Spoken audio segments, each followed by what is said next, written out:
Hello everyone, welcome back to my YouTube channel Cell Sense. आज हम class 11 का chapter 2 biological classification उसका एक टॉपिक पढ़ रहे हैं which is kingdom fungi.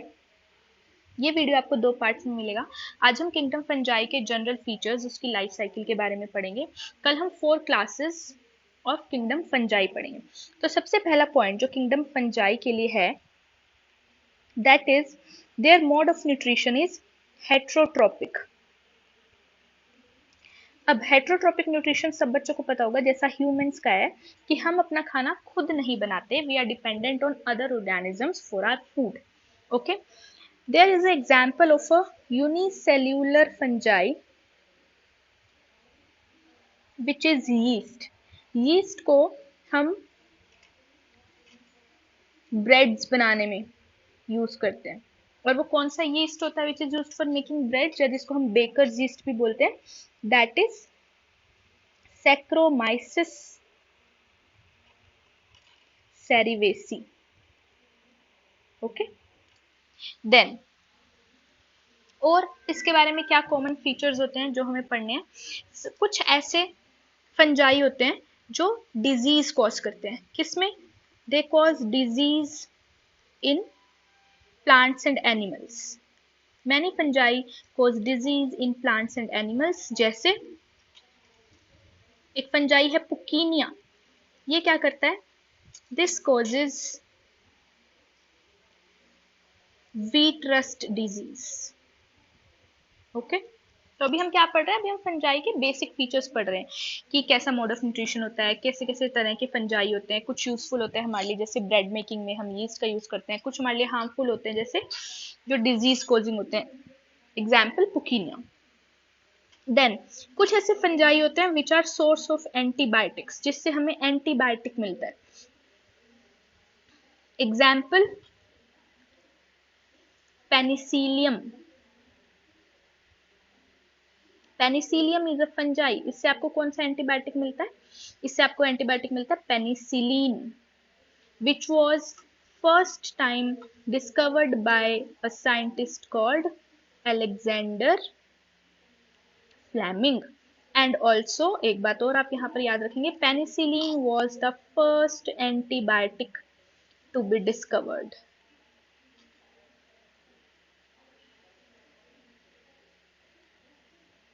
Okay, कैसे डिस्कवर हुआ था, कैसे साइंटिस्ट को पता चला, ये सब एक अलग स्टोरी है। देन एक आपके एनसीईआरटी में पॉइंट दिया हुआ है, फंजाई आर कोस्मोपॉलिटन। कोस्मोपॉलिटन मतलब हर जगह पाए जाते हैं। सबने कभी कभी देखा होगा घर पे, अगर हमारे फ्रिज में काफी टाइम तक कोई ब्रेड, कोई फ्रूट पड़ा रह जाता है, तो उसके ऊपर ग्रीन ग्रीन कलर का कोई सब्सटेंस आ जाता है, और हम उसे कहते हैं कि फंगस लग गया।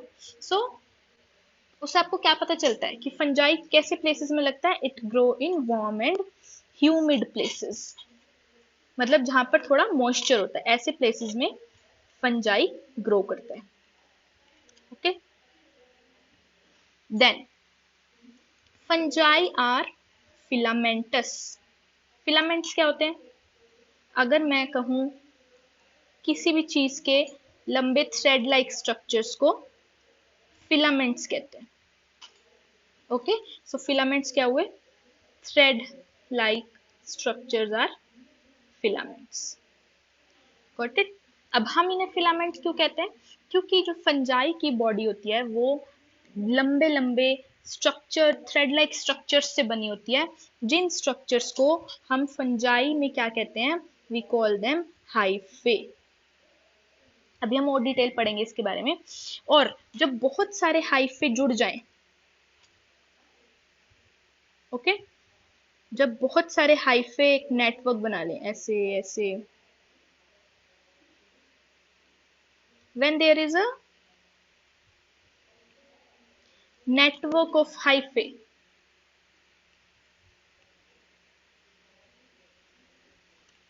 then it is known as what? Network of hyphae is known as mycelium। जब एक सिंगल थ्रेड को आप कंसीडर करते हैं वो हाइफे होता है, जब बहुत सारे हाइफे जुड़ जाएं वो नेटवर्क ऑफ हाइफे बना लेते हैं, उसे हम माइसीलियम कहते हैं। ठीक है, अब यहां पर आपको दो तरह के हाइफे पढ़ने हैं. One are, now hyphae can be cenocetic hyphae and septate hyphae. अगर कोई filament long continuous thread like structure है और उसमें सिर्फ न्यूक्लियर डिवीजन्स हुए हैं, साइटोप्लाज्मिक डिवीजन्स नहीं हुए, तो हम उसको क्या कहते हैं? हम उसको सीनोसिटिक हाइफे कहते हैं. ठीक है. अगर उस हाइफे में न्यूक्लियर के साथ साथ साइटोप्लाज्मिक डिवीजन्स भी हो गए, अलग अलग सेल्स बन गए, तो इन हाइफेज को क्या कहते हैं? इन हाइफेज को हम सेप्टेट हाइफा कहते हैं. और ये जो आपको पार्टीशन या वॉल लाइक स्ट्रक्चर दिख रहे हैं, these are known as septa. तो सेप्टेट हाइफे में सेप्टा या वॉल लाइक स्ट्रक्चर्स प्रेजेंट होते हैं जो हर न्यूक्लियस को एक दूसरे से अलग करते हैं. That's why these hyphae are known as septate hyphae. Okay, now coming to the cell wall of fungi. ये हम बहुत छोटी क्लासेस से पढ़ने लग जाते हैं कि फंजाई की सेल वॉल किससे बनी होती है? फंजाई की सेल वॉल बनी होती है chitin, which is the hardest material and polysaccharides. पोली से आपको क्या समझ में आ रहा है? पोली मतलब many. Saccharides are what? Sugars. तो जब आप शुगर्स को एक लॉन्ग चेन में जोड़ दें तो वो क्या बना लेता है? It form a polysaccharide. Many sugars when joined in the structure of a chain are known as polysaccharide. Okay, then जब हम बात करते हैं तो हमें ये पता होना चाहिए कि जो मोस्टली फंजाई होते हैं दे आर सेप्रोफिटिक. हमने अभी ऊपर क्या पढ़ा था कि अपना खाना खुद नहीं बना सकते. They are heterotrophic, they are dependent on other organisms for their food. तो फूड कैसे लेते हैं? मोस्टली जो फंजाई होते हैं दे आर सेप्रोफाइट्स. सेप्रोफाइट्स मतलब क्या होते हैं? ऐसे ऑर्गेनिजम्स जो अपना खाना कहाँ से लेते हैं?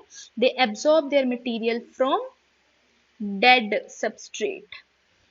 डेड एंड डिकेइंग मैटर से जब ये अपना मटेरियल फूड एब्जॉर्ब करते हैं, ऐसे मोड ऑफ न्यूट्रिशन को हम सेप्रोफाइट्स कहते हैं. Then some fungi are parasitic, some are symbiotic. Symbiotic का सबसे कॉमन और मोस्ट डिस्कस्ड एग्जाम्पल क्या है? इसका एग्जाम्पल है lichens. What are lichens? Lichen is the mutual association of algae and fungi. Algae और फंजाई उसमें एक साथ रहते हैं, म्यूचुअल एसोसिएशन में रहते हैं. ना एल्गे फंजाई के बिना रह सकता, ना फंजाई एल्गे के बिना रह सकती. तो ये दोनों क्या करते हैं? What is the purpose? Algae is autotrophic in nature. तो एल्गे क्या करता है? Algae provides food and shelter to fungi. In turn fungi क्या करता है? In turn fungi absorbs water and helps algae to grow. ठीक है. एक और म्यूचुअलिस्टिक रिलेशन है फंजाई का, विच इज माइकोराइजा. माइकोराइजा किस किस का बीच का रिलेशन है? Mycorrhiza is a mutualistic association between fungi and roots of higher plants.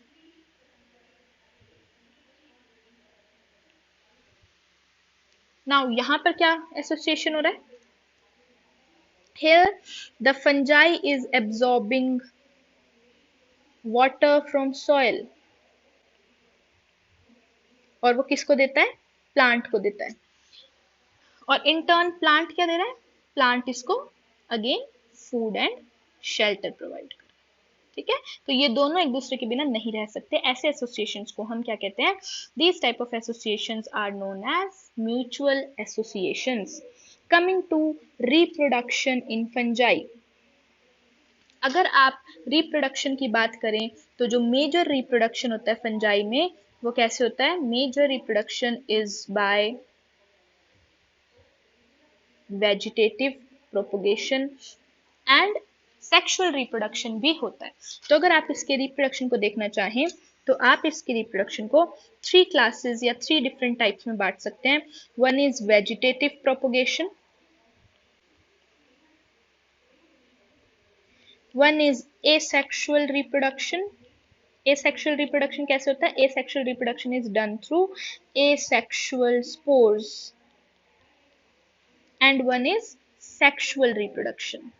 Sexual reproduction कैसे किया जाता है? Sexual reproduction is done through sexual spores. Okay, अगर आप बात करें क्या क्या इसके पास फीचर्स होते हैं, तो वेजिटेटिव रिप्रोडक्शन 3 तरीके से हो सकता है: fragmentation, fission and budding. Fragmentation क्या होता है कि बॉडी का कोई भी फ्रेगमेंट टूट जाए तो वो एक नए ऑर्गेनिज्म में डेवलप हो सकता है. फिजन, बाइनरी फिजन सबने पढ़ा है. बडिंग, बडिंग में क्या होता है कि कोई छोटा सा बड निकल गया और वो एक नया ऑर्गेनिज्म बना लेता है. When the daughter organism is still attach to the parent body, और जब वो कंप्लीट डेवलप हो जाता है वो अपने पेरेंट बॉडी से अलग हो जाता है. अगर आप सेक्सुअल रिप्रोडक्शन की बात करो तो सेक्सुअल रिप्रोडक्शन कैसे हो सकता है? सेक्सुअल रिप्रोडक्शन होता है बाय असेक्सुअल रिप्रोडक्शन कैसे होता है, sorry, asexual reproduction is done by asexual spores. Now कौन कौन से हैं वो spores? One are conidia, one are sporangiosperms and one are zoospores. अगर आप सेक्सुअल रिप्रोडक्शन की बात करो तो सेक्सुअल रिप्रोडक्शन कैसे होगा? Again sexual reproduction is done through sexual spores. कौन कौन से हैं? oospores, ascospores and basidiospores.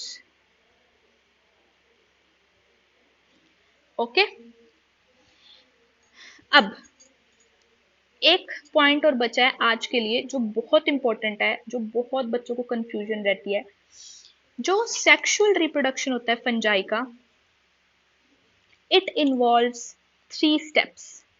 Sexual reproduction of fungi involve 3 steps. Now what are those 3 steps? First step is plasmogamy. Plasmogamy जैसे नाम से पता चल रहा है, what is plasmogamy? Fusion of protoplasm.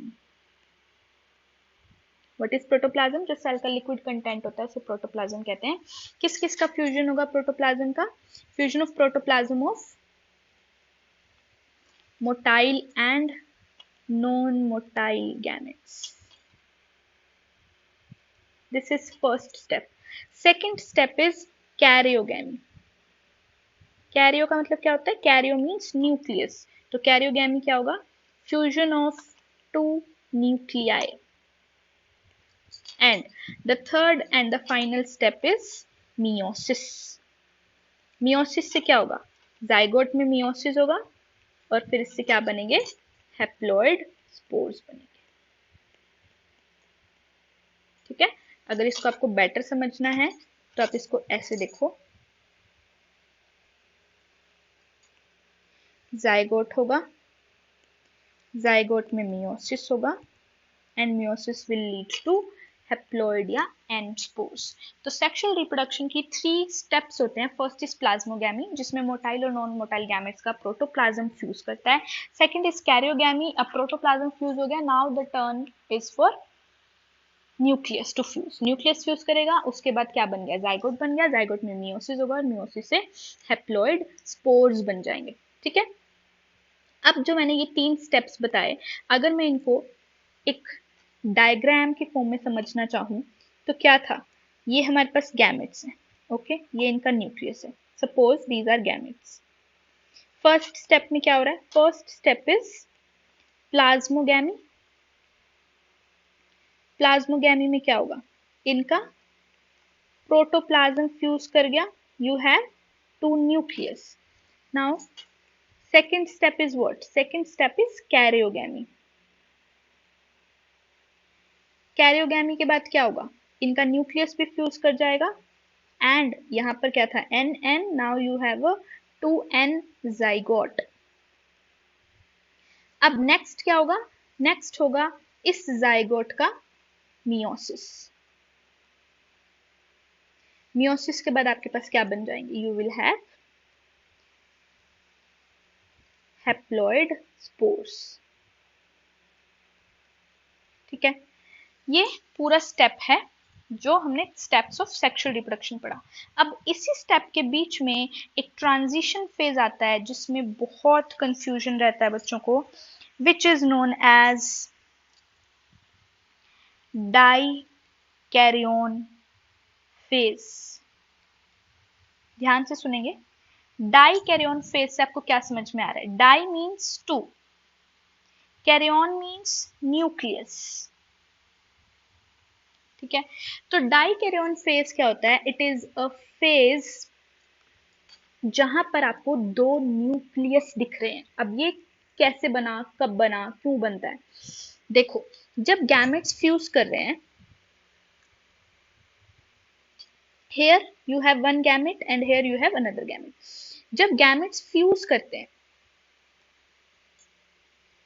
तब पहले प्लाज्मोगैमी होगा, तो ये न्यूक्लियस क्या होते हैं? They come closer. ठीक है, जब ये पास आ जाते हैं तो they do not immediately divide to produce two n zygote. और सिंपल लैंग्वेज में समझो, ये गैमेट है, इसने अल्टीमेटली क्या बनाना है? इसने अल्टीमेटली ये बनाना है fused protoplasm and fused nucleus.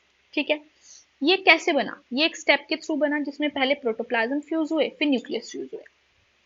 तो डाइकैरियोन फेज क्या कहता है? डाइकैरियोन फेज कहता है कि प्लाज्मोगैमी के बाद जब कैरियोगैमी होनी होती है, it does not occur immediately. Plasmogamy के बाद कैरियोगैमी इमीडिएटली नहीं होती। There is a transition period जहां पर आपको क्या मिलता है? You get a n+n phase which is temporary. और फिर क्या होगा?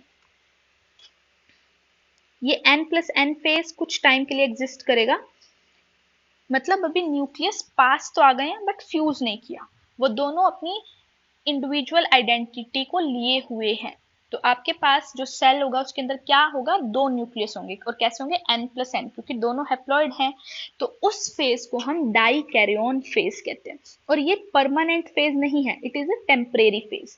फिर अल्टीमेटली क्या होगा?